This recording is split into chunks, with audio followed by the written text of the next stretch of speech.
Hi everybody, this is John Adamson for part 2 on our subject of reasonable necessary care. Today we're going to talk about necessity of care and what that means. And I'm going to give you an analogy that'll help explain exactly what necessity means. So I wrote about this also on my LinkedIn account. So if you want a little bit more detail and perhaps a little bit more clarity of thought, I would look at that article. But let me talk about necessity. What does that mean? Well, in order to understand necessity, I want to explain another word to you, and that word is sufficiency. That helps us understand necessity a little bit easier. So I use this example. If I were to, say, go from my hometown of Rutherglen, Virginia, to where I'm at now in Waynesboro, Virginia, today was sufficient for me to travel via car to get here. And it took, like I said, about 2.5 hours, and that was a sufficient way to get here. If I was feeling particularly robust and had quite a few days, given my current state of physical health, I could ride here on a bicycle, and that would be also a sufficient way to get here.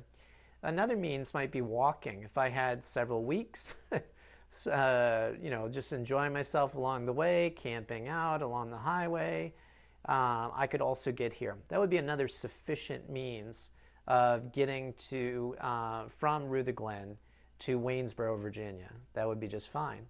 However, if I wanted to go to the moon, the only way that's safe and effective for me to get there is by a rocket. There's no other way that we have right now at our disposal to traverse the distance from the Earth to the moon. It would have to be a rocket. It is absolutely necessary for us to do that. Now, how does that relate to medical care and what we do for a living? Well, first of all, let's say we have a patient who comes into our practice with foot drop. So we have a physical therapist who evaluates the patient. Now, it could be sufficient, or should be sufficient, for the patient to see a physical therapist and address that foot drop.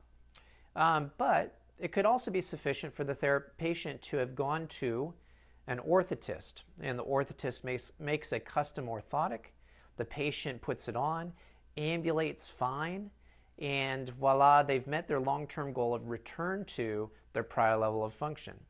It could also be sufficient for that patient to go to a surgeon, and because they have a common peroneal nerve entrapment, the surgeon does an incision, releases that common peroneal nerve entrapment, and the patient over time recovers their dorsiflexion capability and no longer has foot drop. That could also be sufficient. However, what does Medicare or any insurer want to know? They want to know, when the patient comes to you, does it require such a complexity of care that only you can deliver safely and effectively to meet the patient's long-term goal needs? Moving from a point of foot drop and having problems walking to now ambulating safely and effectively with limited foot drop, or perhaps learning compensatory strategies to deal with that foot drop, or any other interventions that we can do as a therapist to mitigate the effects of the foot drop. Doing that in our documentation, proving that in our documentation, is what helps boil down to necessity of care. And so when you've got a claim that's being denied because you failed to prove medical necessity, likely the necessity part is missing. And so how do we prove the necessity of our claim? Well, there's several things. Number one, we have to stick by the definitions of the CPT codes that we're billing. So each CPT has a specific definition that correlates with what we billed. So when we're thinking about gait training or therapeutic exercise or swallow dysfunction training or whatever CPT code we choose, we should be aware of what the definition is. And you can look at what are called national coverage determinations or local coverage determinations that give you that definition in detail to explain what the insurer is going to be looking for you to deliver in that case. Number two is we want to be aware of what our scope of practice states. And so whether it's the regulatory body that governs your licensure for your state, they will have a scope of practice listed. Also the organizations that support us in what we do, whether it's APTA, AOTA, or ASHA. They have definitions of what our scope of practice should be. Those help define the interventions that we give that can only be safely and or effectively delivered by us. And lastly, but not least, we want to make sure that what we're providing cannot be done by somebody that is non-skilled.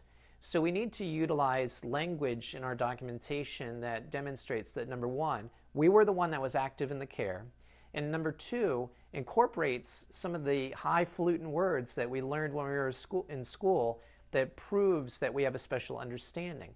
One example of that might be, for example, tone management and stretching. Now, it's one thing to stretch a hamstring, which I can teach about anybody to do.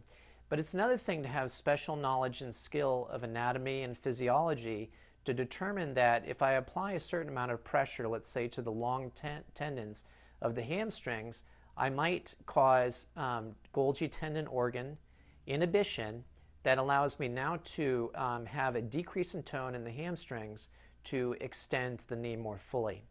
That kind of language, that kind of documentation will go a long way towards proving the necessity of the care that you're involved with. So answering questions like that will answer the necessity piece. So remember, you are the only rocket ride that's available for the patient to get from start of care to long-term goal.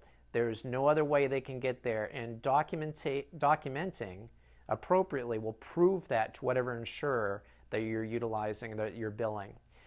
So anyway, appreciate you jumping on today's video, and I hope you learned something about proving necessity of care. We're going to go into that topic more in detail with other videos.